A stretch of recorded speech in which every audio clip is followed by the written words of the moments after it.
Hello everyone, welcome back to the channel. If your Cricket wireless phone is stuck in SOS mode, you may only be able to make emergency calls while normal calling, texting, and mobile data remain unavailable. This can happen for several reasons, including network registration problems, SIM card issues, signal interruptions, or temporary software glitches on the device. The good part is that SOS mode doesn't always indicate a serious problem, and there are several quick checks you can perform before seeking additional support. In this video, I'll walk you through a few simple troubleshooting steps that may help your Cricket wireless phone reconnect to the network and exit SOS mode. Try these.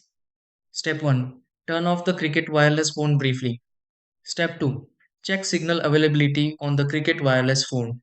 Step 3. Toggle airplane mode on the Cricket wireless phone. Step 4. Inspect the SIM card in the Cricket wireless phone.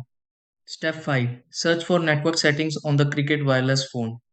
Step 6. Confirm the Cricket wireless phone reconnects to service.